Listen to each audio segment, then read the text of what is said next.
I remember Revelations. And I looked as he opened the sixth seal. There was a great earthquake. Judgment Day.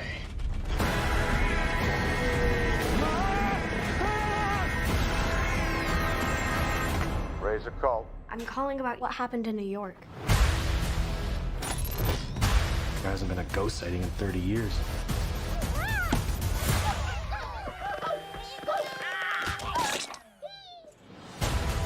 Oh my god. What is happening here? Her grandfather was a Ghostbuster. Something was coming and he knew it.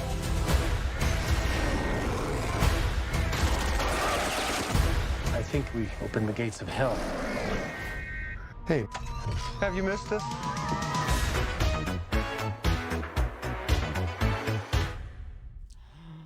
Hello and welcome to the periodic table of awesome for 2022 edition. 22, which I mislabeled when I went to put this one together. Going and went, I stopped. I was like, wait, what year is it? Year? What year is it? Hello everyone. Hey, how are y'all? This is actually really nice because it's the first time I have seen the faces of these lovely people since last year. It's been a whole year since I've seen you guys. I haven't talked to or done anything at all. But hello everyone here and hello everyone out there, which is everybody in the chat too. Yes. The chat's full of lovely people. Back. Yes. hello.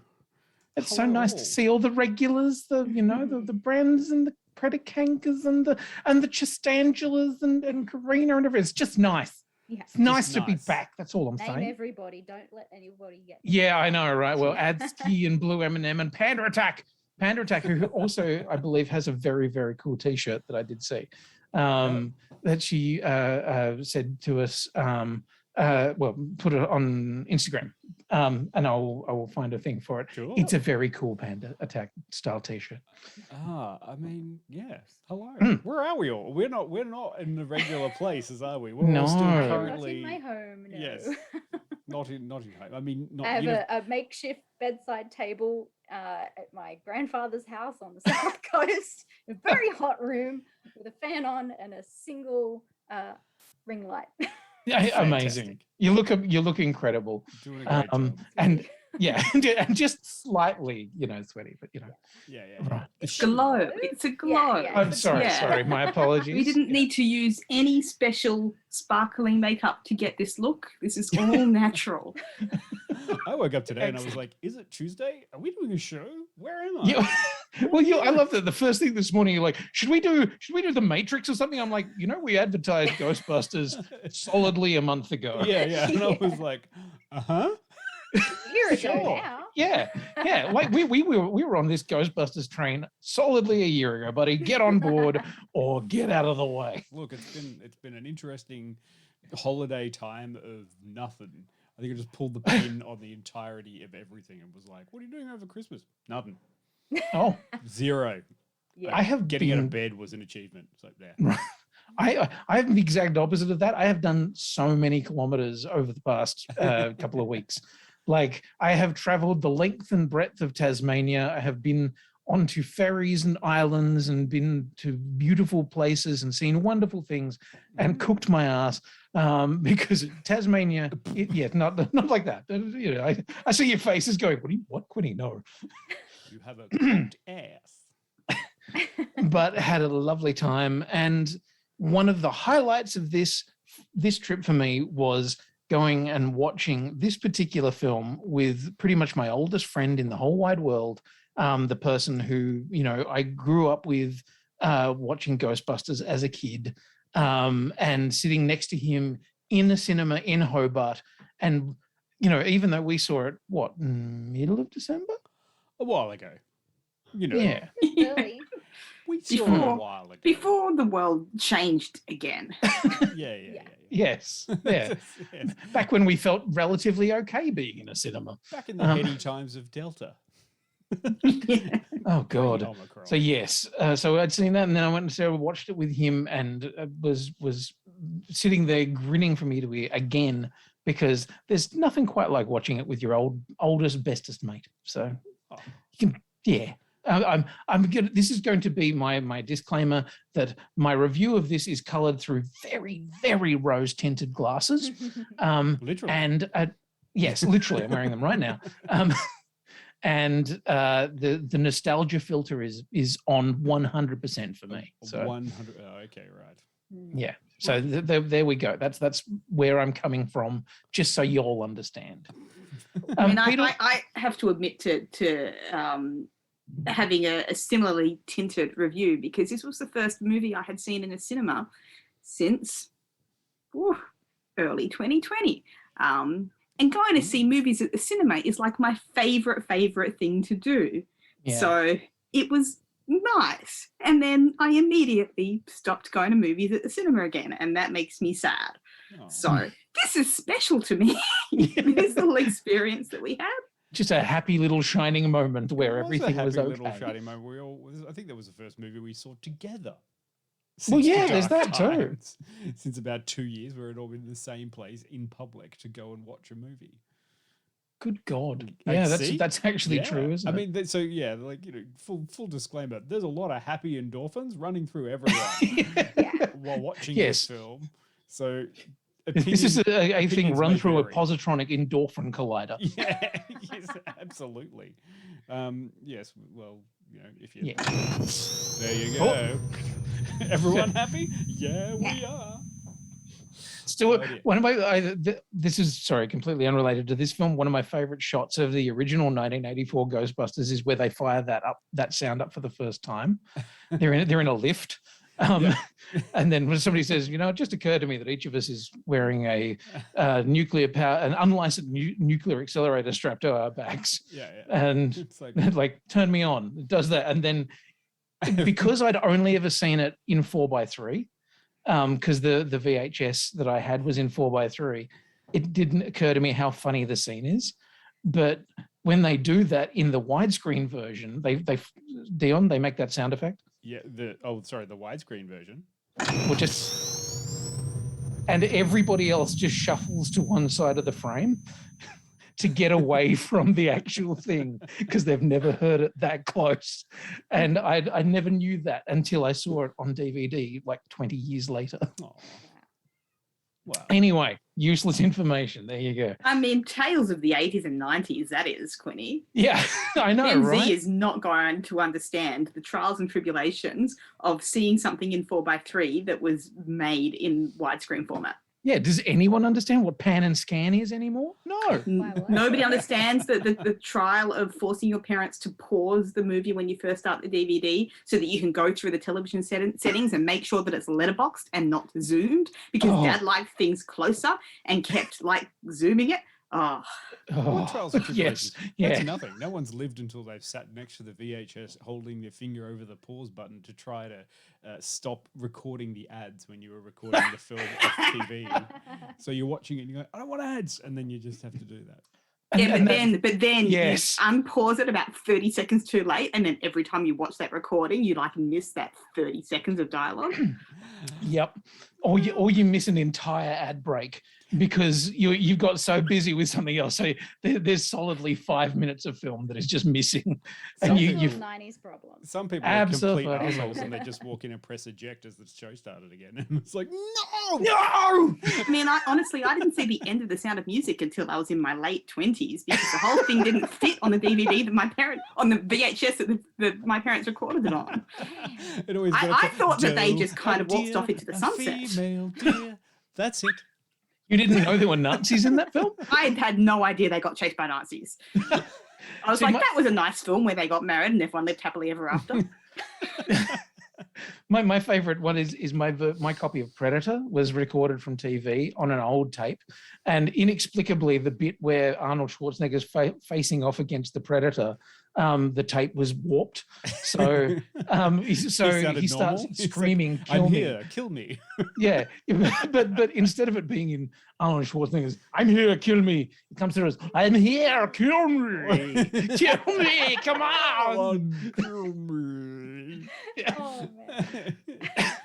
Anyway. Well, okay, speaking of nostalgia bombs with all of us reminiscing, Yes. Ghostbusters Afterlife. How did we all feel about this one? I enjoyed it, but I am also a person that enjoyed the 2016 one with the women Ghostbusters. You can be both. Yes. You're allowed. That's the thing. I find no, I'm not giving you permission in that sense. You're a strong, independent woman. You can do whatever the fuck you want. But I have seen so many people who are who seem to be sniffy about one, and therefore have to hate the other. Like I've seen a bunch of people who are like, "Oh, I really like the 2016 film, so I'm gonna be shitty about Afterlife because it erases it." Well, I mean, just take a note from Peter's book and say, "But why?" Why? But why? I don't have. I need a button for. But why? Currently, all I've got is this. Oh, Yeah. There we similar but different. That's your nut punch for the but why? But why? I mean, it's a weird fandom thing where you feel you have to hate on shit, but just be entertained. That's what I say. Look, if you're gonna shut up. If you're going to be angry about stuff, I mean, the Ghostbusters already had one of those weird things back when it was like, it's the Ghostbusters, or was it the original Ghostbusters based on the TV show? Because there was already the fandom about that. So, you know, beefs and being upset with things is kind of par for the course with this. But I'm not going to be beefy about any of it, apart from the fact that the 2016 remake had a terrible villain, but that's fine. And he turned into a weird ghost, like the logo. Look, I watched it again the other day because it was on Channel 9 and we've only got free-to-air TV down here. And Oh, God, are you okay? Oh, God. Did you press pause during the ads? it's okay. I have my laptop and there's internet. But Thank fuck for that. no, I was like rewatching the 2016 one and I was like, you know what? It's not even a continuation. It's not an homage. It's an alternate universe version of Ghostbusters. Exactly. Sure. Yep. It's like it can be its own thing. Yeah. Well, Absolutely. As Elska Norga said, Ghostbusters Multiverse of Madness. Let's go. Let's cram them all in. Let's do a multi-part story about that now that they have actually established that ghosts are real and they exist in our current timeline. And that everyone had a collective amnesia of like, wait, didn't that weird shit happen in New York in the 80s so long ago? Anyway, moving on. They don't even reference that in 2016 Ghostbusters. Yeah, and then you've got the cameos of like Dan Aykroyd and Bill Murray, and they're completely not the same characters. So it's like it's an alternate universe. Yeah, and I'm more than happy to take it as that it feels like a completely different film, and it's like in a completely different universe, completely different idea that just happens to be kind of the same concept. Look, we can just all agree that in every single Ghostbusters, Spenglers are the best. That's just it. It's just fact. I saw one of our regulars say to me that they were like, "Oh no, I don't even like this one because it doesn't have Holtzman in it."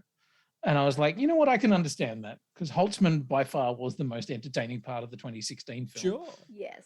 I would have loved to see them come in at some point. No, I wouldn't. I'm more than happy for them to be in an alternate and separate thing. I would say that McKenna Grace is a great stand-in.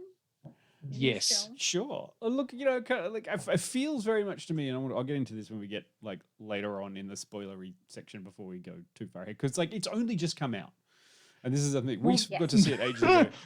It's only just come out in Australia, but it's been out for a long time, and it's just gone to DVD and streaming all over the rest of the world. Yeah, so you and everyone else who's on this podcast experienced that in Australia our entire childhood lives, where something had been out for ages and was coming out on DVD in America, and then we'd get it going, oh, isn't it a great film? It's just another way of them to capture the nostalgia for us. Yeah. A delayed release is just like waiting for it when you were a kid. Remember that? How much you love that? Like, not like Australia became one of the world's best pirators because we were sick of waiting for stuff. Yeah. Yeah. Anyway. No, agreed. So anyway, you were saying it has just come out. Yeah. Like it's just come out, and hopefully people are going to go see it. I'll try and encourage people to go and see it. So I won't get too spoilery just yet. But it did feel like this was like in this you could have teams of Ghostbusters across the nation or even the world.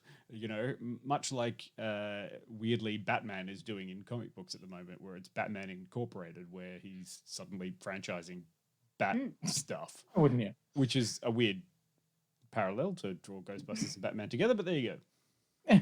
And I mean, that concept of the franchisee aspect of Ghostbusters has been explored in the comics. And I think, and in the fandom, like if all of the people who dress up as cosplay as Ghostbusters kind of have this concept that they are chapters of a Ghostbusters. They'll put their own name on their badge.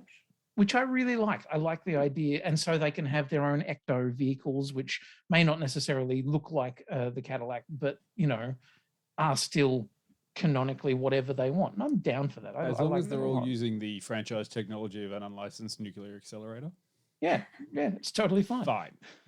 It's fine. Do what you want. Now I want to see the Australian Ghostbusters. Oh, fuck. Crikey. Have a look at this one. You're not a ghost. You're more of a First phantasm. of all, I'm going to jump on this ghost and I'm going to stick my finger up his ass. Up his cloaca. God. Crikey, he's a beauty. God, he's really angry now, isn't he? Oh, shit, it's the ghost of Ned Kelly. See, I would watch that film. You just talked yourselves into this, haven't you? Totally. The Australian one. Taking the piss, and then you kind of came full circle. Hang on a minute, we might have a pitch. I'm now imagining their ecto vehicle being an old shitty ute. It's got to be a Tirana. What are you talking about? Shut up. Or a Sandman wagon. No, you know what? It could be multiple of them, and they're all up on blocks in the front yard. Sure. Or it's just like that one's Ecto 1. We don't take that one out. You're going to have to move Ecto 3 to get to Ecto 4 behind it. You got the keys to the Datsun? Yeah. Look at that. That ghost is going straight to the pool room.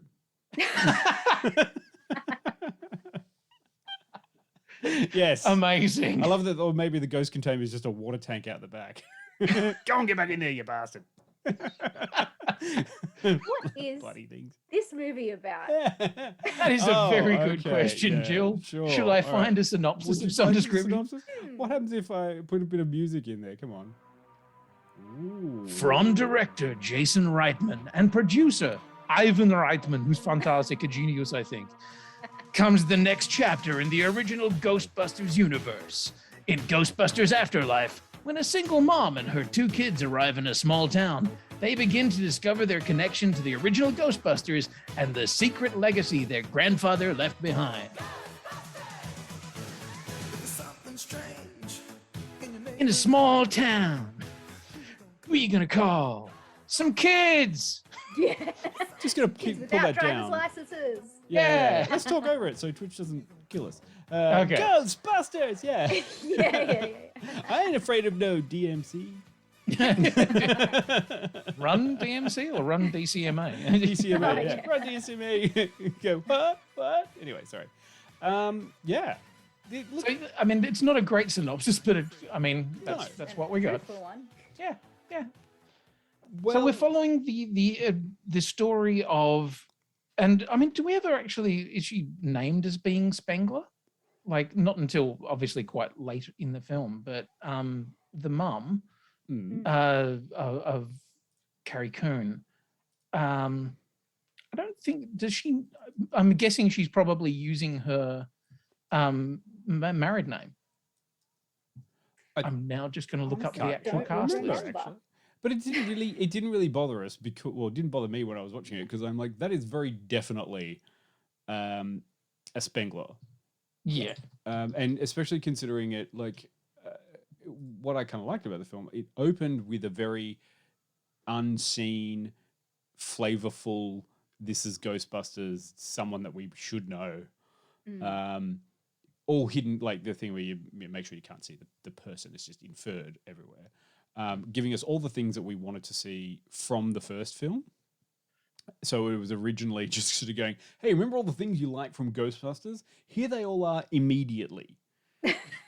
Like within the first 10 minutes. Yeah, here's a ghost trap. Here's a proton pack sound. Here's the literal Ecto one kind of, or car chase. Well, it wasn't the actual Ecto one. No, he was driving just a shitty old. But I mean, all of the things to titillate the senses.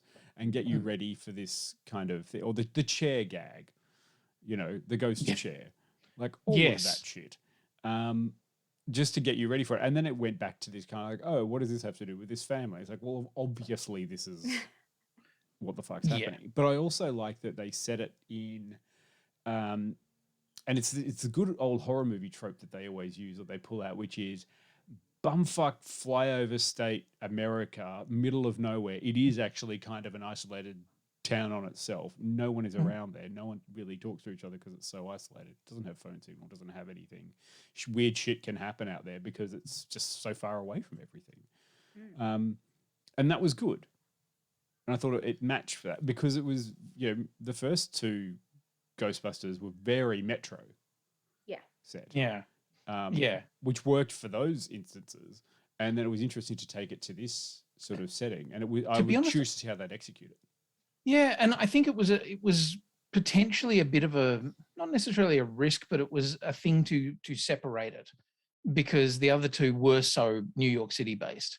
And I feel like, as much as I hate the phrase, but New York was a character in those films. The city was very much about those films. So to take it out of that city, you potentially sort of divorce it from some of its history, but it kind of, I think that works in this case. Yeah. I feel like it needed to be allowed to be its own thing. So maybe it did need to be divorced a little bit from the flavors that made the originals original, because I feel like if they had tried to cut too close to what the originals were, then we would have had a massive failure on our hands, because you can never rewrite that moment for people, and you have to let those films be what they were. Yeah. And I think, I mean, I guess in a lot of ways they had a film from 2016 that they could look at and go, okay, what worked here and what didn't? What were the things that still felt like they were important to Ghostbusters, and what were the things that didn't necessarily need to be there, and where can we and can we go off in a different direction now? I mean, Paul Feig's film. Is he? I don't None think of the above, Quinny. Okay. None of the above. Yeah. Oh yeah, no, I think you are right. Yeah, Feig. I'm pretty sure he doesn't have an E on the end, so he's Feig. yeah. Paul Feig. Yeah, is set in a metro thing and is set in New York and is modern and up to date. And this one feels kind of oldie as well, like because their version of Middle American Flyover Town is kind of trapped somewhere in between the 50s and the 80s as well, like with the roller skater diner and stuff like that. Yeah. So yeah, it does a little bit of that kind of sex education thing where I think it's deliberately, and something that I noticed while I was watching it, I feel like it's setting itself up and designed to feel a bit timeless. Like for a while, you didn't see any smartphones for a bit, and I started to think, are they going to be like no smartphones in this movie? What era are we in? It fairly successfully sets up a feel of this could be any time, but then eventually some technology things come in where you're like, oh, and any time is now. Okay. Yeah. And I mean, I think it's also important that the kids are modern, that they are aware of modern technology and the internet and everything like that, because in the end, even though Ghostbusters is aimed at, or what is about the fans who were fans in 1984, you do still want to get to a whole new audience. Yeah. And this is pretty successful, I think, in playing to a young audience. It's an interesting metaphor that the entire sort of basis of the film, and I gotta admit, it worked quite successfully for me, feels like it was the continuation of the story that stopped, that it just paused at that time in the 80s. And then the whole first half of the film is restarting it and introducing the new people, i.e. us, the audience, into catching up with the characters about what was going on and how they interact and go through like the rest of the story. And that's where I thought it was super successful with all this, because it did. I think you're quite right in going, it's got some new characters that are us, the audience, that we need to be able to understand and associate with and hopefully like, so that we can continue on with the story. And I will give massive credit to McKenna Grace for being the one person on the screen before Paul Rudd got on there, because once Paul Rudd comes on the screen, you just, all bets are off. You just fall with Paul Rudd. But McKenna Grace did a really great job allowing us to become, you know, the kid that we were when we watched Ghostbusters and have that sense of kind of adventure and weirdness. Well, the lovely part about it, sorry, I know I'm talking a lot. The lovely part about it is it's your jam, Quinny. It is. This is, and this is right in the middle of my fucking, wheelhouse. Do you have an Ecto One? Can you put your hand on an Ecto One or a Ghostbusters piece of Ghostbusters memorabilia? It's actually in the glass shelf. Oh. So no, I can't put. I am literally looking around, going. Break through that glass ceiling, Quinny. I may have 3D printed an Aztec Mayan death whistle to give to somebody as a Christmas present. And it gave me more joy than anything else this Christmas, because I gave it to him after we'd watched the film together, and he was like, "Oh, this is amazing." And he's like, "Does it work?" I was like, "Try it." And he went, "Ah!" And his 5-year-old son was just like apoplectic with how fucking cool it was. And Two days ago, my whole family went and watched this while I was down there. I was elsewhere, but so my niece and my nephew and my brother and his wife all went and watched it, and seeing them talk about it with such excitement and passion and love really got me too, because my brother's 6 years older than me, but we watched the first movie and he knows how much it means to me and everything. And so, there's so much like lovely emotion and care, because the characters are accessible to those kids. So my nephew's 14, my niece is 11, and I think the two kid characters, really spoke to them. And I think the character that really spoke to us was Podcast. Ow! Stop attacking me. It's just not fair. Oh God, what especially considering for quite a long time, I have had a friend who I used to work with at Supernova and stuff, who didn't refer to me by any other name other than Podcast. Oh no. That's okay. I used to call him Cosplay, so it was an equally, offensive, disrespect of their actual name. Hi, John, wherever you may be. Yes, I mean that was only a small dig and jibe, upon which I was like, fine, I'll let that one slide, but that better be the last one.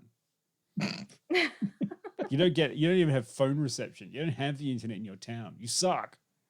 Oh. Anyway. Yeah. I think we also, like him, really found our voice in episode 46. Ouch. And I love his way of distributing the podcast, which is on a My Little Pony USB. Yeah. Like, oh. And Finn Wolfhard, you got to have that kid in there. I love that he wasn't really that important. I absolutely like Finn Wolfhard was like, looked all the way to be like, oh, that kid from Stranger Things and like doing other stuff. And now he's going to be in the new Ghostbusters, and he's totally a sideline character. And I love that.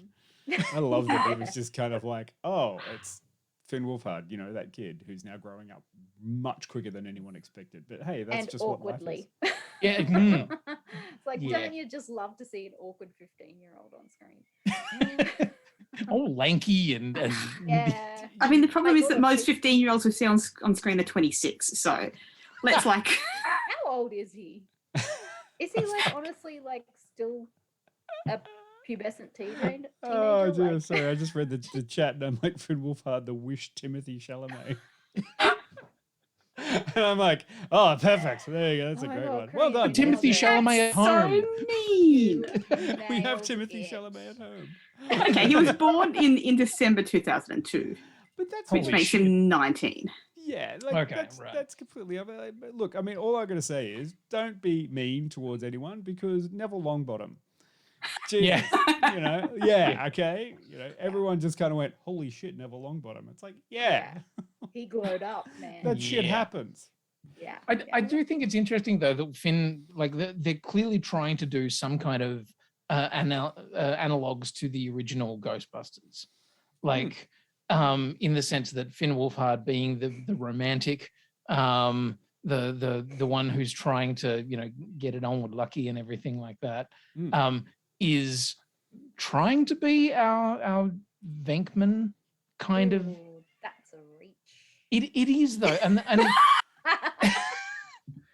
well, He's but you've definitely got not charismatic. That's No. Quinny clutching for things. Oh, they're not there. It's got to be on my desk here somewhere. fuck you. Got a skeleton thing. I've got a bumblebee there. I don't know. Don't start I'm doing sure that. I've got a point here somewhere. Don't start doing that because we know that Peter may be able to just pull out some weird shit from childhood bedroom land. I kind of. Oh dear. Right. A lot of the stuff in here is not actually mine anymore, to be honest. A lot of my stuff has disappeared and been replaced with grandchildren stuff. I'm slowly disappearing from this world. Can I make a confession? Sure. I'm not like a diehard original Ghostbusters fan. Like, I've seen the movies once, probably. Right. And I liked them. But I'm not like, I wasn't like, oh, fuck yeah, a new Ghostbuster movie. I'm psyched for this. I was kind of more like, that trailer looks fun. I'll watch that. So I think that we would call me as, fairly close to not new audience, but certainly not somebody that's walking out of the fandom into this film for a massive Ghostbusters nostalgia hit. I walked into this film for like, will I be entertained or will I not be entertained? No amount of throwbacks to characters or events or items from the original film excited me. Right. And I really only cared about the fun that I was having in this film in this moment. And I feel like that's a slightly different experience, I guess, to the Quinny experience. A little bit, I don't know. Yeah. But Although I love also- sitting next to Quinny in films where the credits roll and he's sobbing audibly. It's always fun. You mean you had no idea about the backstory about Ivo Shandor and his mine? And his cold pressed selenium girders that I mean, Ivo Shandor is a fundamental character in Ghostbusters. And if you don't know who that is, then why haven't you done the recommended reading, Peter? Actually, you know what? When we get to Ivo Shandor in the spoiler section, I've got some strong opinions. I loved it. Like, how could you possibly have strong opinions about that? That's precisely why I have strong opinions about it. I love this because this film answered questions I never had. Yeah. Like, I had never thought to ask that question. Well done. You know more about Ghostbusters than I do. Fantastic. But you've done it in an entertaining way. And I did like that at the start of the screening, because it was directed by Jason Reitman. Wasn't at the start of it where he's getting the intro. He's like, yeah, like I've done this film and it's really important. And my father, of course, was heavily involved in the first Ghostbusters. Yeah. And it's totally fine for me to sit down and direct it with him standing there. Yes. And I was kind of like, oh, that's an interesting little aside there. This is a bit of a joke, but I kind of do believe that there was there's a fair few hands in there in this pie. So for a little bit for me, when I say it's the stuff I didn't like about it, it felt like there's a lot of input in there and no clear voice. Does that make sense? Interesting. Because at times I was getting a bit confused about what kind of movie this was. And when I started, like, you know, does it look amazing? Yeah, I think it does. It's fucking beautiful. Like, it's great to look at. Some of the characters are fucking top notch. Some of the characters are just, why are you even here? Like, I don't know why you're here. You've done nothing to progress anything apart from get one of the main characters from scene A to scene B. But I think it's just kind of a little choppy. But then, you know, I've seen Ghostbusters 2, so I understand choppy. I also want to shout out to Ghostbusters 2 as being Jason Reitman's, I think, acting debut. So Jason Reitman is in Ghostbusters 2, which was directed by his dad. Is he the baby? Sorry, no, he's the shitty, snotty teenager at a kid's birthday party who's like, we were expecting He-Man. And we got the Ghostbusters. My dad says that you guys are all crooks. Fantastic. Yeah. It's speaking of Ghostbusters 2, I'll revisit that later too when we get into the spoilery section. But okay. Oh man, what did we like? All of it. Yeah, Okay. I pretty much enjoyed it all. You know what I like? Yeah, I had a terrific time. I like this bit. Yeah. And all it took was brakes, brake pads, gearbox lining. Only 3,800. It was great. I love also that everyone, like, when I went looking for this, I didn't look for clips from the new Ghostbusters Afterlife movie. I looked for clips from the original Ghostbusters, which were used in, you know, this film to make us all go, oh, I remember that. And that was where I kind of was like, ooh, there's not a lot in this new one that makes me do that. Does that make sense? Well, And I don't know if it's I guess because they're not adding anything much new. Yeah, there's not really new stuff. They're just all banking on the old stuff. Yeah. Because, I mean, that's like how I felt about the whole movie. It was kind of like, oh, these new characters are fun. Here's a story that's being told. Oh, I remember that bit from that old movie. And like, oh, it's the car. And then, oh, it's this. And I think it kind of felt like that's what they were banking on for this film, is just to keep you interested each step of the way by revealing another little piece from a previous movie. Yeah. Not that it was a bad thing, but it was, you know, it kept you excited the whole way, but it was obvious. Yeah. And I am well aware that there are aspects of this that aren't good. Like, and I think if I did have some criticisms of it, is that it does lean very heavily on nostalgia. Sometimes to the point of being kind of like unnecessary, and also sometimes to the point where you're like, I would have liked something new. Like, it kind of doesn't actually add anything to the mythology. No. And people may hate Ghostbusters 2 because it's choppy as fuck and a mess of a film, but it still did something new and added something and you know, gave us a new bad guy and a new problem to deal with and everything. This one very much is backwards facing. You remember that character from this movie?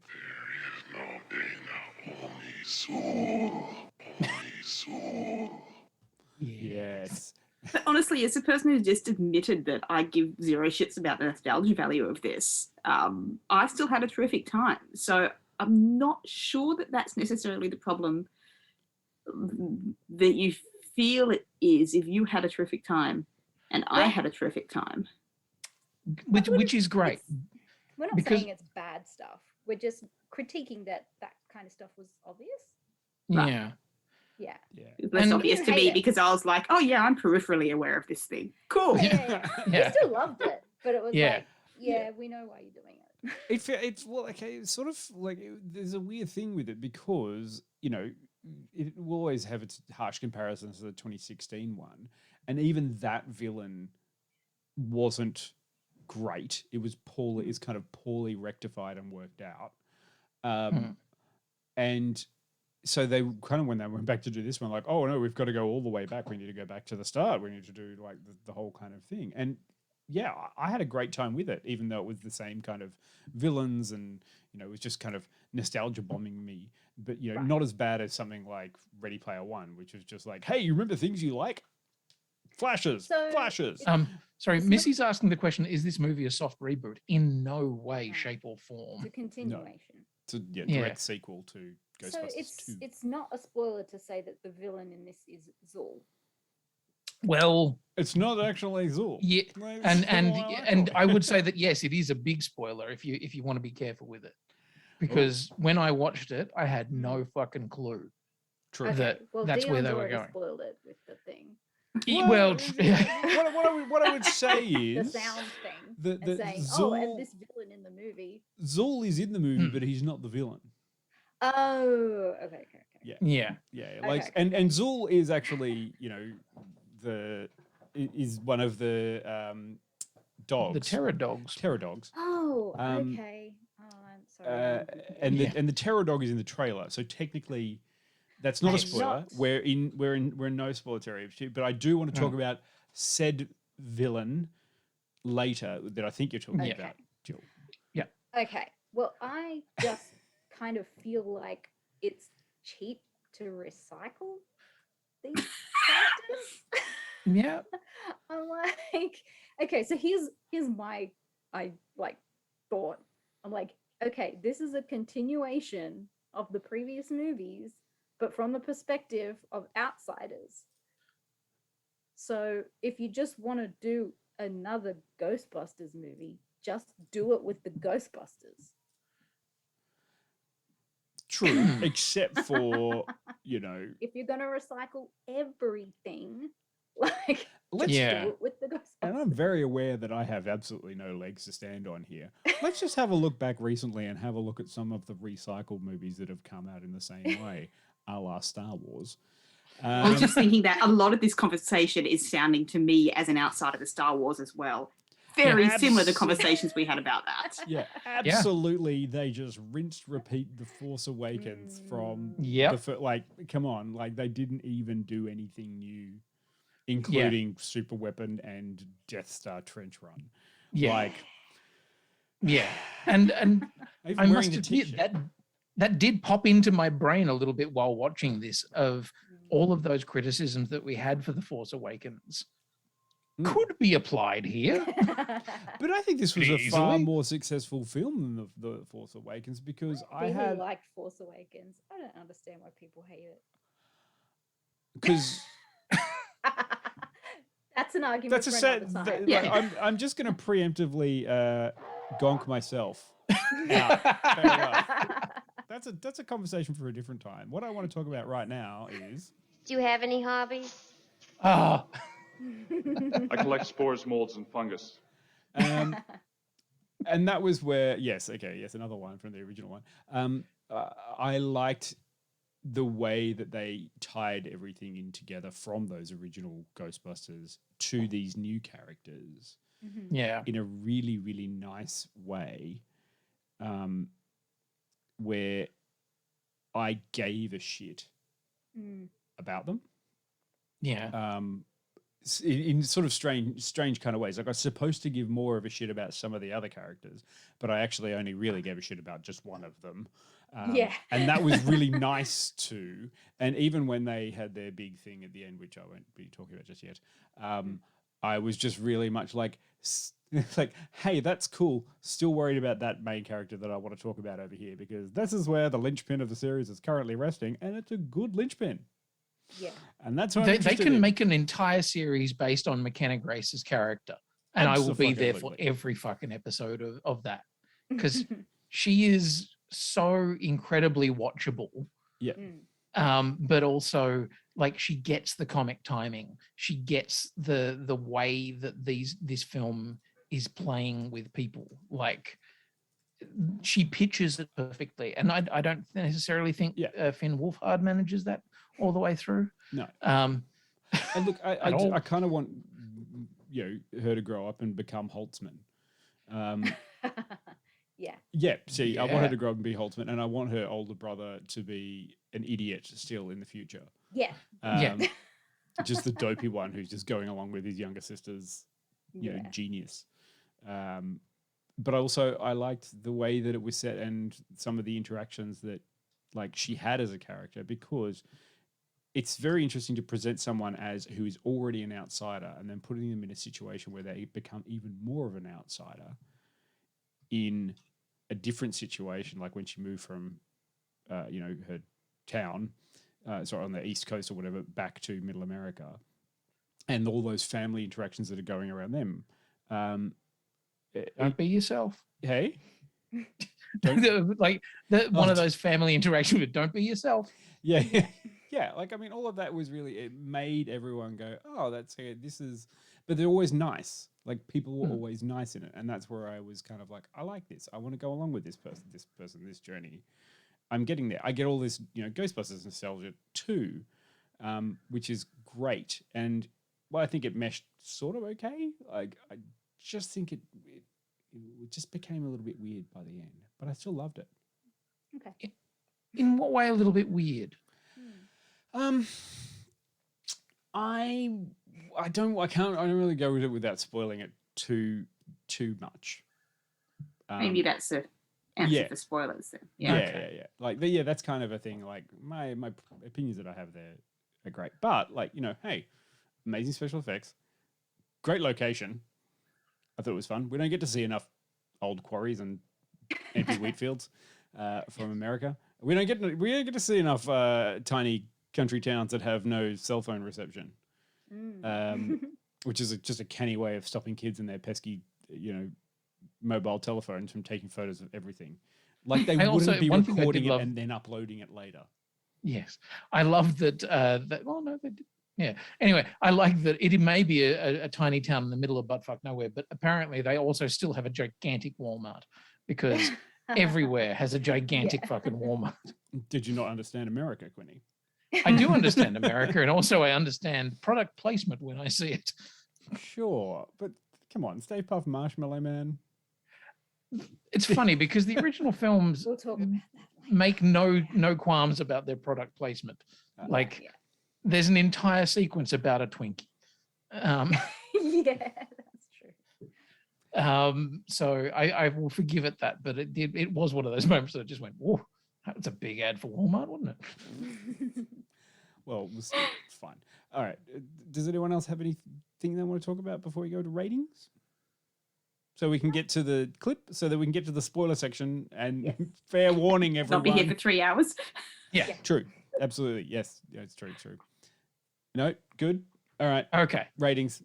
Hit me. I'm not even writing it down. I am. What's my job? Wait. What number am I thinking of? Just a couple of wavy lines. Yes. How did you know? That is correct. I don't know, Dion. What number are you thinking of? 88. Not a problem. I liked it a lot. Yep. I'm done. Excellent. Moving on. Jesus. It's hot. I'm trying to help them out. Okay, I understand and I appreciate it. Okay, Peter, give me a numerical score. I'm going to say 90 because I had terrific fun, and like, full disclosure, I might just be choosing to overlook any issues with it because I just had so much fun being in a cinema and watching a movie, but I really enjoyed it and I got a bunch of laughs, and I thought that the key characters were engaging and the overarching plot made sense. So fun, 90. Me. Excellent. Done. Jill. I don't know, because like I gave Spider-Man a really high score as well, and I think I enjoyed it about the same amount. So I don't know. I think I'm gonna go like 94. Woo. I love it. There you go. It's good work all around. Say that I sat in that movie theater and at any point was like bored. Oh, except maybe for like Finn Wolfhard scenes, like him and like teenagers in town. I don't care. That's where you took the like, 6 marks off. You're like, nah. Give me McKenna Grace and podcast and Paul Rudd being like Harry Grubison. weird faux dad, and like I Just liked having, Thimbled Huss. adventures. I liked his little arc. He had a little arc. I liked it. A small arc. Yeah. There was But I liked inconsequential. because I went into the movie expecting that he would be like the main kid, and I liked that he wasn't. So Yeah. I have no resentment of Yeah. the character. I think I have more resentment for Paul Rudd being front and center on all of the posters. Yeah. Yeah. When he Yeah. very much was not a linchpin at all in the storytelling. No, good. and in That's a fact, I have very strong opinions of what he actually is in the story. And when you realize what he is in the story, you go, oh, that's another repeat, isn't it? So yes, okay. I struggle to rate it because I'm really having great difficulty pulling my emotions about it away from the film for what it is. I'm aware that the film has problems. I'm aware that it repeats old things very liberally. I'm aware that like even the score is just fucking ripping off or bits of the original score left, right, and center. And I fucking love that. I feel like it's the point. I feel like it's the whole point. Yeah. I don't know that we can't be mad at it because I get that's what it says on the box. It But- does. And interestingly enough, like one of my favorite reviewers, Mark Kermode from BBC 5, fucking tore this one a new one. Like, and thought that it was liked the 2016 film a lot more and thought that this was just lazy and everything. And I'm like, why does that make me so angry? Is it because it feels like it's attacking my little nostalgia nerd inside? Or is it because I think it's a good film? Or is it because I think he may be right and the film itself is actually a bit, lazy and stuff like that? Fuck that guy. I give this 95. I love it. Yay. I mean, you were sitting next to me. I was crying. Yeah. Like there were sound effects that made me go,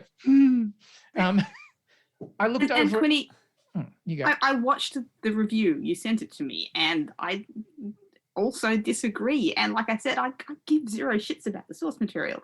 So I don't feel that you need to worry about liking it because you're being nostalgic. It's a genuinely fun film. You're not, you're not nuts. There's worse ways to get COVID. Wow. Okay, well, we're going to go to a clip and then Which we'll come clip back do you and we'll want? talk I about it really in care. full spoilery Do you wanna- details. What kind of clip should we go? Do we want a conversational one? Do you want to fire it up, or do you want a ghost hunt? Let's. Are I we think. waiting for the audience to answer? Or No. I don't know. What do We you- can make this decision. Just Let's go on a ghost hunt. we'll go on a ghost hunt. All right, then we'll come back. And it's spoilers, so fairly warned. Yes.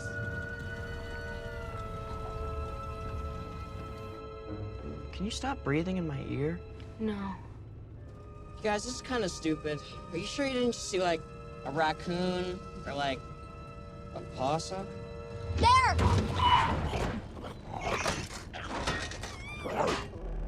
Is that a... Free floating metal muncher. Definitely class 5. Okay, what do we do? Let's get him. What? Let me get a photo first.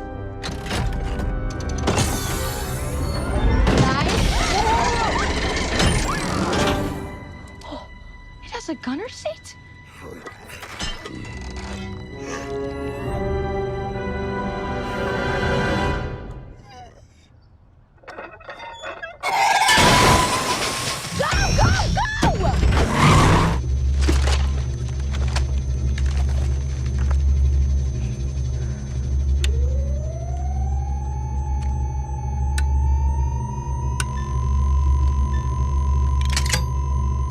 Safety's off.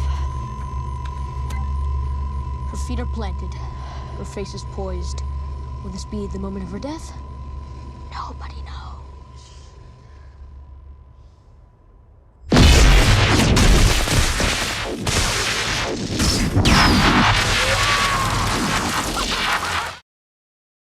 Whoa. Nice. Nice shooting, Jack.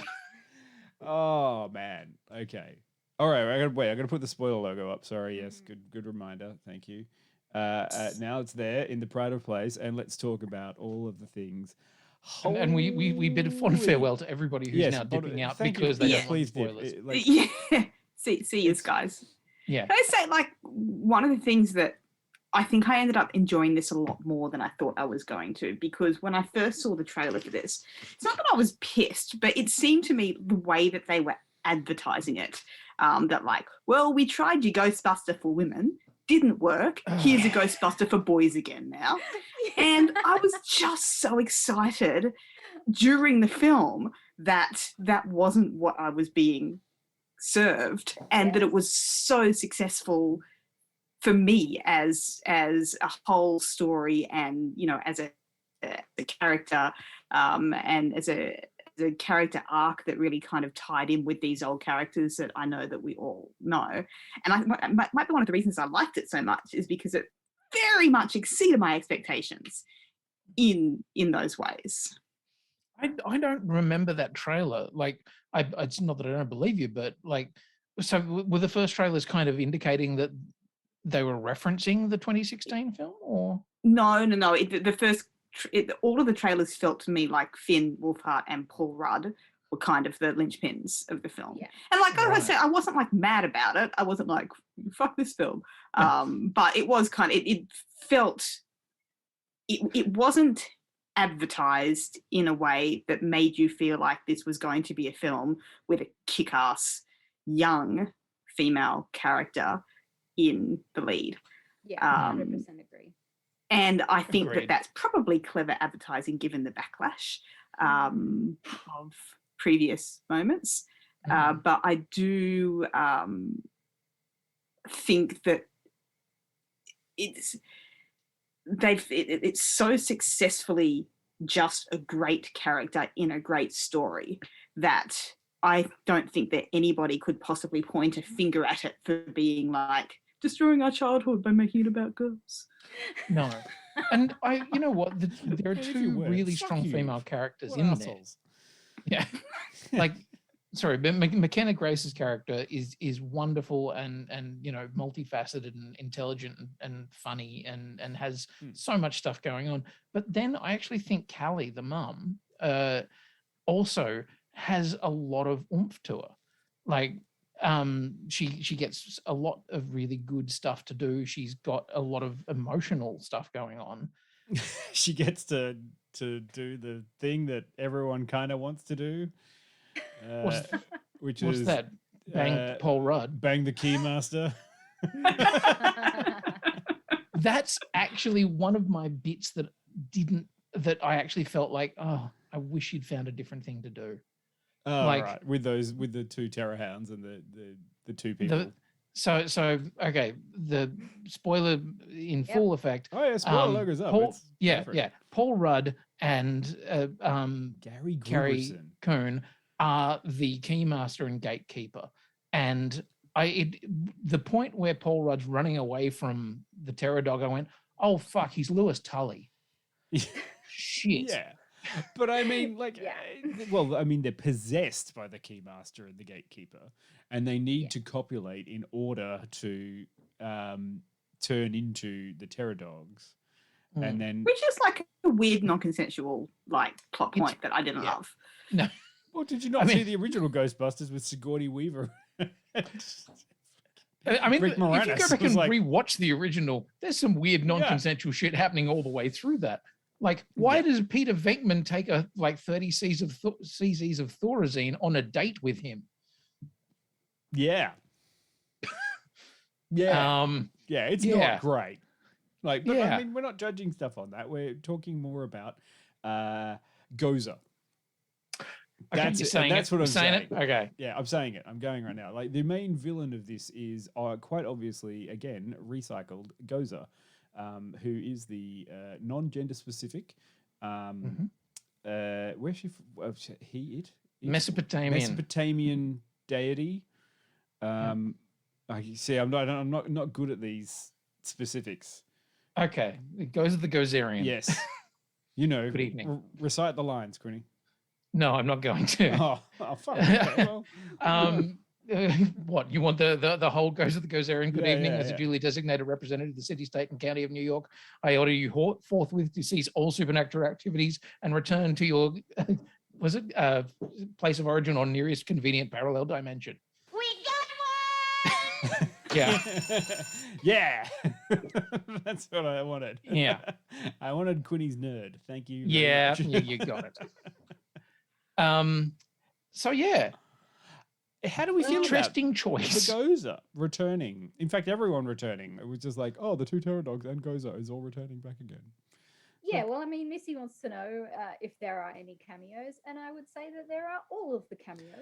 There is only Yeah. one missing, and that's Lewis Tully.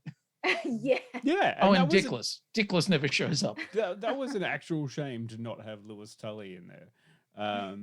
I feel sad that Lewis Tully wasn't in that one, and that was everyone else just gets at least a tiny bit of screen time, including all the people who are like, no, I did that years ago and I don't want to. I just don't want to anymore. Yeah. And I had to. I felt bad for my family because they watched the film. They stuck around through some of the credits, but not all the way to the end. Yeah. And there is a very long post-credit sequence, like right at the very tail end of the credits. It's nearly 5 minutes long. Yeah. And I was like, oh, okay, right. Which I think is there mostly to set it up for potentially doing more films. Is it like Ghostbusters Incorporated? It felt very much by the end of it. I think it was interesting because they started really strongly with here's a little explainer about what's going on, and then here's the thing they have to fight. And then this is where I say it sort of lost me by the end.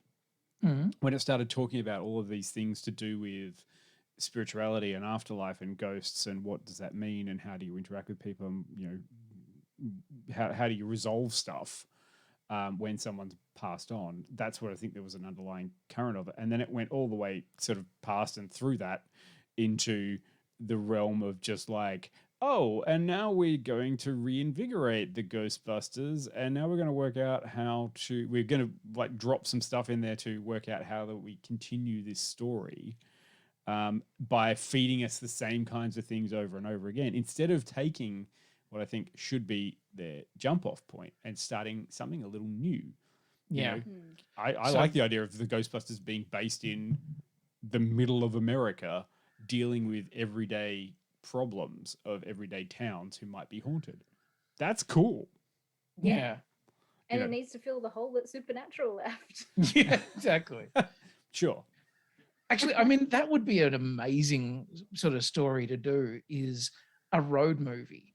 You know, McKenna Grace, Finn Wolfhard, and Carrie Coon, and podcast. And podcast, yeah. You know, doing a podcast series where they travel across America going to the most haunted places. You know, allow those kids an entire film to be those kids being Ghostbusters. Yeah. Like the one thing that happens towards the end, which in some ways almost undermines them as lead characters, is the return of the original Ghostbusters. Yeah. And that's, I mean, I would have been fucking gutted if they didn't show up. But yeah, but I was kind of happy because for a second there, I was like, oh shit, are they just going to come in and save the day and you know, take over from Phoebe? Because that will be very unsatisfying if that happens. Yeah. And they got close. They got close to doing that kind of stuff, and then they kind of reeled it back a little bit because I think they understood what was going on. But yeah, that was my fear across the whole sort of thing, was we've been kind of building towards this now. I just don't want it to be undercut by the fact that they come back in and save the day for no reason, because these guys were doing that just fine on their own, dealing with weird Josh Gad slugs. I don't understand your weird Josh Gad issue, Dion, honestly. It's not that weird. I agree with it. I didn't like it. No, sir, I didn't like it. I know that we talked about the nostalgia factor and all these sorts of things, but you know, we had Slimer in the first one and the second one. There was coming on, and the the 2016 one. Yeah, absolutely. Yeah, and, which always bugged me. But and he shouldn't have been in this one, because yes, very definitely he's still locked in the containment facility in the firehouse in New York, or is, as the cartoon says, Yeah. he's basically become the pet of the Yeah. Ghostbusters. Yeah. And just Yeah. hangs around like a Firehouse Dalmatian, which Oh, is yeah. yeah. You just But- remember Oh, that. sorry, just a memory popped back in my head. I have actually seen the cartoon version. Yeah. Slimer and the Real Ghostbusters for Yeah.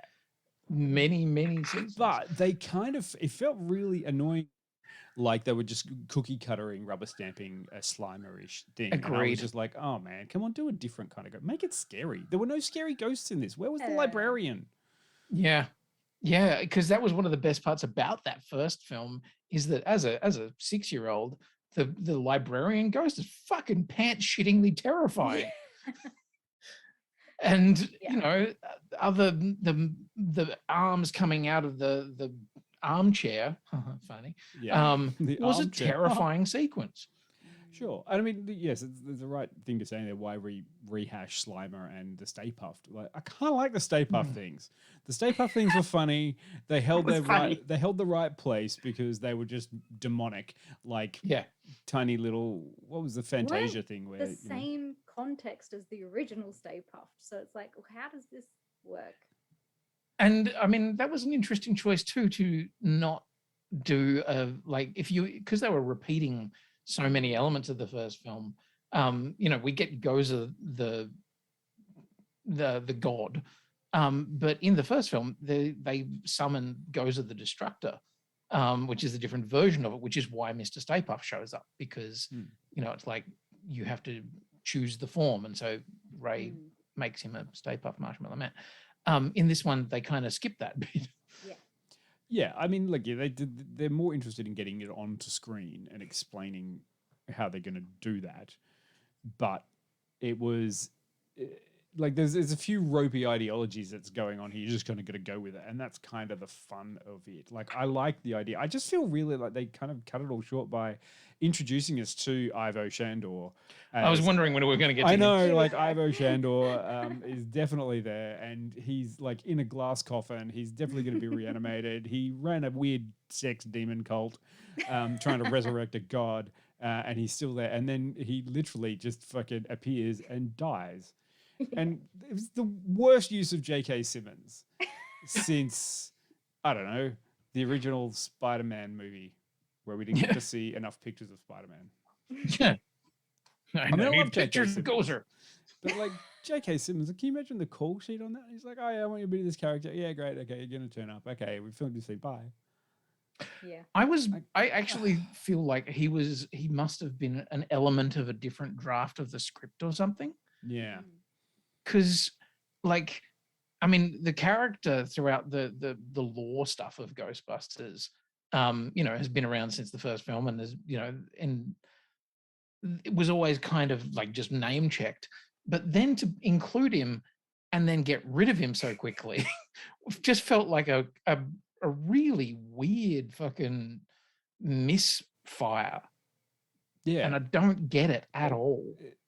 It was very, very strange. And it was as strange as all of the other people in the town that we never got to know, or we did get to know for about 2 minutes and then never saw them again ever. Those I don't mind, because that's building a town. Yeah. But this is just like, hey, we've name checked a thing from the original, we've put it in, now we've gotten rid of it. Why did you bother? What? I'm guessing there was maybe a scene in there somewhere. Like, I wouldn't be at all surprised if somewhere in the climax stuff there was probably a bigger scene with him and Gozer. You know, Yes, you can check the deleted scenes on the DVD release. I know, absolutely, which is out now. Although I do love that who was Gozer? Who was the actor who played Gozer? It was Olivia Wilde. I know, right? Totally Yeah, uncredited. which was wild because it didn't look like her at all. No, and we only found out like afterwards when the makeup person, I think, posted it, going, "Oh yeah, it was great to work with Olivia," and everyone's like, "What? Yeah. That was Olivia Wilde?" And it's such a like, she did a really good job of it, but also I'm wondering, I had a vague feeling that maybe the voice was done by Sharon Agdashlu.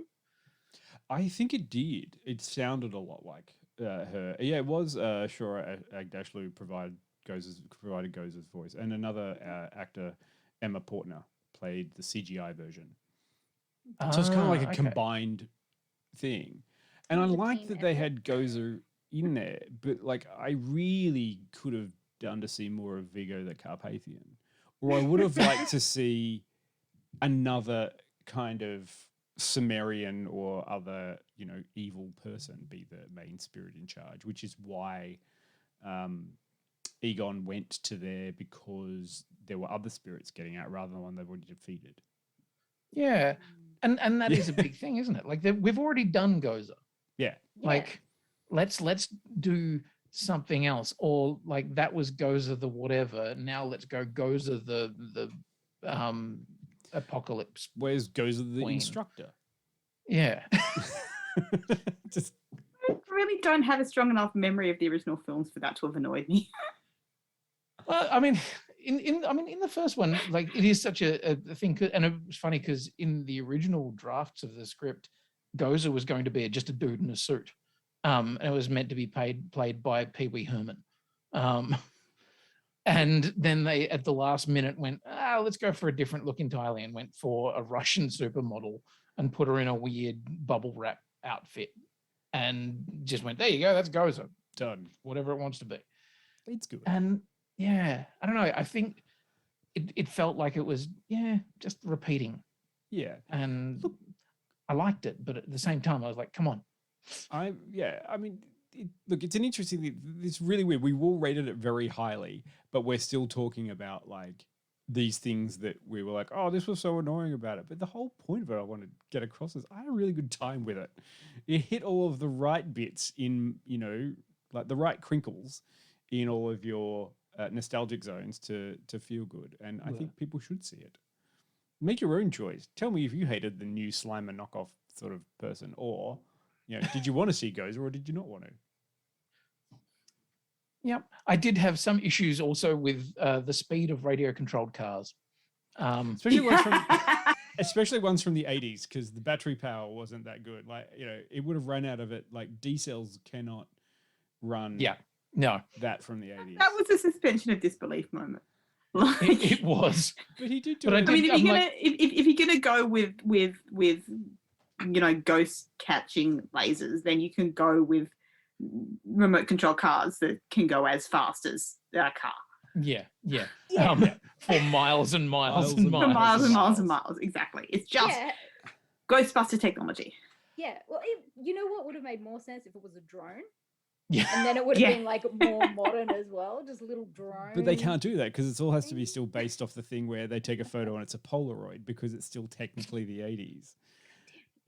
Yeah. Which is what I want. And I'm really quite fearful if they do make a sequel based on this and they go into the future, that now they will literally have fucking drone traps that will fly around. And then I'm going to be like, this is too much, guys. I don't want to, I want them to come out like, one of the greatest things about Ghostbusters in the 80s was the Ghostbusters. It was fantastical, but then it was just a job for working stiffs. It's like, these dudes are going out there. They're working class. They're catching ghosts. I always loved Winston Zedmore for that whole thing. Yeah. Like he rocks up and it's like, do you believe in full trance mediums, the theory of Atlantis? And this is like, as long as there's a steady paycheck, I believe whatever you say. Yeah. Are you paying me money? I don't care. But that's just the thing. I always love it. Cigarette hanging out of your mouth. You've had a hard day. You're covered in ectoplasm. You have a steaming trap full of ghosts. And you're like, yep, all right, just don't press that fucking buzzer again. I don't want to go and catch another one. Like, that is how it goes. And this felt quite like that. Low tech. What do you do? We just need to trap ghosts. We set up the proton packs that they already had to fire into to keep a cap on a well that was trying to escape. I understood all that. I'm like, oh fuck, that explains a whole bunch of stuff, and that's absolutely fine. Like, where did all of their technology go? They were completely there, and turns out Egon took it all and just ran off to pursue his own agenda because it kind of fucked the rest of them. I get that. That made sense to me. And it's also fun to watch people discover what the Ecto One could do, because they did a lot of modifications. Yeah. Which, and I mean, that was one thing for me that I enjoyed, because there were enough references to not just the original movies, but also the real Ghostbusters cartoon, and the toys and stuff. So, you know, the gunner seat thing, that's straight out of the cartoon. And was never shown in any of the other films. And that kind of goes, huh, sweet. Now does that mean all of those cartoons are now canon too? Yay. But also well, at one point they showed a ghost with an eye floating around on an eyeball stalk type thing. I'm like, that's actually one of the toys. Yeah. Speaking of ghosts, how did everyone feel just about the whole narrative of the benevolent grandfather communicating and helping people throughout the whole thing? Yeah, felt a little bit out of place with how all the other ghosts work. Yeah. Kind of. But I mean, then again, you've also got to, when you think back to it, there was definitely a point where Ray had sex with a ghost in the first Ghostbusters. Yeah. So we don't know how ghosts act. But also, how do we feel about that whole kind of slight deft touch? Because, I mean, there's a very, nostalgia is the wrong word, but there's a very kind of twee hand across all of that, you know, very kind of heavy-handed niceness narrative that I think played out a bit weirdly by the end, where I was like, oh, okay. I at the end, I loved it. But when they first started doing it, I was kind of like, no, Egon was a socially fucking awkward dude who didn't do emotion. Like that was sort of his whole thing, was that he was, you know, spectrumy as fuck. And which would then perfectly explain why he don't know how to do family. Yeah. So loving Ghost version was a little out of character for me to a degree, but also the fact that Phoebe, you know, was like, I don't believe in ghosts, that's a load of shit, and then kind of just goes, okay. I don't know. I feel like a character who's set up to be socially awkward can absolutely still be a character that ends up having loving relationships. I think it's hard to kind of just propel a character into that. But I think all of these things that we're talking about, given we rated it so highly, are, I think, testament to that it's a very well set up and structured film with very good characters. Because all of this shit, like, if you're not having fun already, then a remote control car that goes exactly as fast as a real car and a ghost that doesn't act like all of the other ghosts are going to shit you off. And every time you see one more of these things, it's just not quite right. You'll get more shitted off at the movie. But if you're already on board with the movie, that's when suspension of disbelief kicks in and you're like, oh, that's weird. Pfft, having fun, don't care. Yeah. And I kind of feel like that's what we've done with all of these things. Yeah. But I don't know, again, no emotional connection to me to those characters. I did think it was a little bit weird that Phoebe wasn't at all freaked out about the ghost thing and that she just kind of went with it. But the nice moment at the end I thought was nice. Yeah. It was just nice it was moment nice. was nice.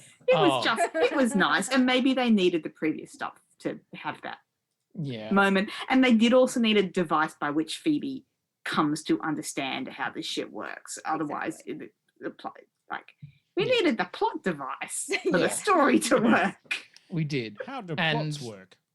I mean, she possibly could have found a diary or something. Maybe that would have felt a little bit less clunky. Yeah. Or maybe the ghost interactions be a little less obvious. Yeah. You know, and like lead her down a path, but not necessarily with literally blinking lights. Yeah. Pointing a light towards this, opening a drawer. Yeah. Or yeah, the that was all the a bit, light bulb bit moment much. when the lamp looks at her. Yeah. Yes. And you're like, Pixar? No. But what I will say is the moment at the end, and this was the thing that you know got me into tears, the bit with Egon at the end worked. And for that to work as a thing that really could have been fucking awful, you know, bringing back an actor who is dead, and putting him on screen could feel really icky, and it didn't. It felt loving, and it felt respectful, and and also it felt believable. Like I totally bought the fact that that was the ghost of Egon Spengler, and I'm even though I know the actor's dead, so you're like, I'm all I know is I want to see more movies about the Ghostbusters with the cast that they have. Yep. It makes sense to me. I want to see that. I'm not sure how they're going to go with it, depending on how it goes. I don't understand why. I don't understand why the critics have hated it on this so terribly. Well, funnily enough, it's interesting because on Rotten Tomatoes, the critic score is about 60%. The audience score is 90 something. It's fucking hugely positive. Yeah. And unfortunately, it hasn't made huge bank, but also it's a fucking pandemic. Yeah. Nothing apart from Spider-Man has made huge bank. Yeah. So I mean, it's been a difficult release. It hasn't got a good release, here in Australia. I don't understand why. But I don't understand why people would want to hate on the film, because it just does so many nice things for people who love the Ghostbusters, and also people who want to see, cool kids doing cool things in, if I was a 12-year-old and found a proton pack, I would take it into a field and fucking fire it up and set shit on fire, because kids would do that. Yeah. Odd, yeah. I love that there's, the weird teacher who is in who's teaching summer school in America because he doesn't give a shit about anything. Hey kids, watch this film about a dog with rabies. I'm going to go keep doing the research I'm actually doing because, science doesn't really pay. So it's believable to me. Missy asked the question, is this a must watch in the cinema? I would say if you can do. Yeah. I mean, it's not, is it worth I mean, I haven't seen Spider-Man, and I was desperate to see Spider-Man. I was so psyched, and I couldn't take the risk with the people I'm hanging out with at the moment. So I guess it depends on how busy your local cinemas are. I don't know. The sound, that Dolby Atmos is holy shit. Our chairs were shaking. That was a big part of the experience for me. Yeah. But it will still be a fun movie streamed into your lounge room. Sure. But I don't think any movie is a must watch at the cinema. Being in the cinema enhances the experience, certainly. But this has so much fun. It's not the kind of film that you're like, oh, well, I only want to see it because of the beautiful cinematography, or I only want to see it because of the interesting sound design. This is a fun film, no matter what. Yeah. If you feel you can do it safely, do it. If not. This nostalgia thing, I don't know if it's because I'm a nerd or because all of the people I love are nerds, and I just really believe in letting people have their things and love their things and not resenting that. Maybe that's why the nostalgia stuff doesn't bother me. I don't understand why it would bother people. Let people have their things and love their things, they have and joy in their lives. So but it becomes part of my joy of it. The fact that it might not be nostalgic for me, but I find it joyful when I'm like, that's going to make someone really happy. Yeah, that's because you have empathy. And there's some crazy concept. Why would you resent that? Why would you resent being served nostalgia if it's not your nostalgia? Just enjoy it for what it is. There's probably some people out there that really love cats. And I'm not going to hate on them for the people that they are. I'm going to hate cats because it was a terrible This is a bad movie. opinion and you should feel bad.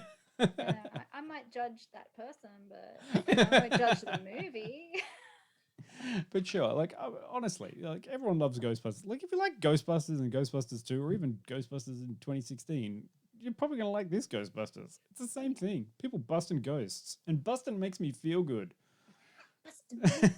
Feel good. Come on, get a Yeah. bit of synth in your Right. life and happiness. We need to make a schedule for the next one. Sure. We do. There's You a, there's guys a in few the chat are things. going to be jumping on our ass soon. saying, Yep. What's next? Maybe the Matrix. People have already asked what's next. What's What are we doing Friday? I don't know. I don't know. What are you doing on Friday? So I woke up this morning and was like, are we doing something today? What's going on? Until someone was like, it's Ghostbusters, dickhead. And I'm like, Some of us are kind of still on holidays. yeah. Let us know what you've been watching over the break. Maybe there's something that we Sure. haven't caught yet. I think we should definitely be looking at Resurrections at some point in time because I think The Matrix has been a very divisive film. I have watched Resurrections. I have tossed a coin to my Witcher. I have delved into The Expanse. And you've opened the Book of Boba Fett, I believe. Fuck, I have opinions about that. Just gonk yourself now, buddy. Gonk. Holy shit, that's going to be an interesting review. I've been diving into Station 11. There's a new Cobra Kai season out. There's a lot happening at the moment. I'm sure we'll figure out something to talk about. Yes, we'll give The them World something to talk Championships of about. Darts. What was that? Sorry, Jill?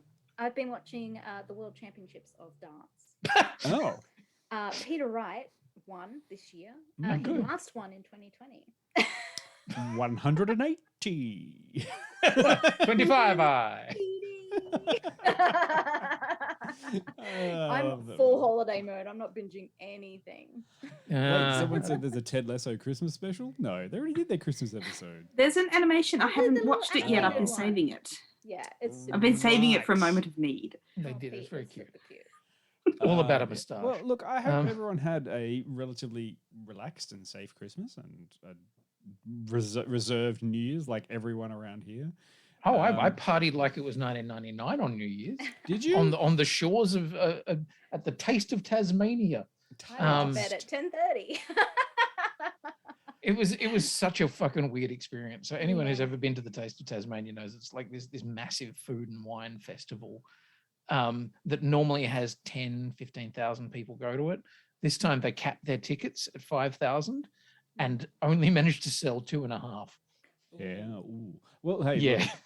look, there's a park near where I live, and they had sold tickets, or you had to go into it, and it was supposed to be 875 people. I think they may have topped out about 75 at midnight. 70, and Put on but the people. infrastructure that was there was definitely prepared for 1,000 people. Yeah. So they were all like, it was just like, you guys have overcated. That's fine. Everyone's being smart. No, I good on like that. people. Just Yes. because we're Be sick of the smart about it. pandemic doesn't mean the pandemic is sick of us. Yeah. No. And the pandemic is looking for you. Someone can convince our politicians that it's still going on. That'd be great. I mean, just while we're doing this podcast, I've had 2 notifications of friends getting COVID. So I'm just Holy counting down shit. the days until I inevitably get it. No, I got fight the boosted inevitable. today. Yeah, me too. That's why my head is in a weird place. 3 weeks till I get a booster. Like, and I tell you what, this is derailed entirely from Ghostbusters. The Olympic Park vaccination center was terrifying today. I've heard it's chaos. Yeah, like they had nowhere near enough staff. Heaps of people off sick. Heaps of people not able to go to work because they want to be on holidays. Lines were in excess of a K long. It's friend, stinking fucking hot. It was just. Didn't get out until 90 minutes after their booking time. Oh yeah. No, my It's, booking time was 11. I got out at 2. It's like, you know, I have eternal sympathy for all the healthcare workers who've been doing it so unbelievably tough for 2 years, only to get shafted in the last 2 months. Yep. So I'm all there for them. It's like, Yeah. nope, it's all going to take a lot longer. Why? Because you've done a policy that hasn't given anyone a break. Yep. Anyway. So shout out to all the people who are working their asses off out there. You're all wonderful. Yes, absolutely. And be safe. Be nice to people, especially. I know it's long and I know it's arduous and you've got stuff to do. Don't price gouge anyone and be nice to people. And just remember, if you go to Harvey Norman and you find a PCR test lying around, technically you've already paid for it because they got $22 million for JobKeeper they didn't need. Yeah. Not advocating anyone stealing anything or theft. That's wrong. That's a crime. But technically you've already paid for it. Rapid antigen test, not Yeah. the PCR. Not the PCR test. Anyway. And that's our politics for the evening. Yes, it is. This is why you join us, isn't it? It's not for course, talk about movies or anything. Yeah, In case anyone was confused about where we might stand on that. Yeah. Thanks, Karina, for putting it nice and clearly in the chat. Yeah, sure. Thanks, everyone. It's went very long. Thank you, ladies. You've done an amazing job because I know that you've been in hot, sweaty rooms. Haven't we all? I did get attacked by a toddler. Yes. Yeah. That's okay. You look fine. I'm happy to say you look like you've managed to fend them off and done it with aplomb. Thanks. We'll see you all. Well, maybe Friday. Don't know. We haven't actually worked it out, but probably next Tuesday. There will definitely be a schedule out in the next couple of days. Sure. All right. We're going to raid Barjo now. Hey, are we? Amazing. Yep. Let's go do that. All right. Thanks, everyone. Thanks, everyone in the chat. It's been great. So Good great to see you again. We'll see you again soon. Happy Bye. 2022. Happy 2022.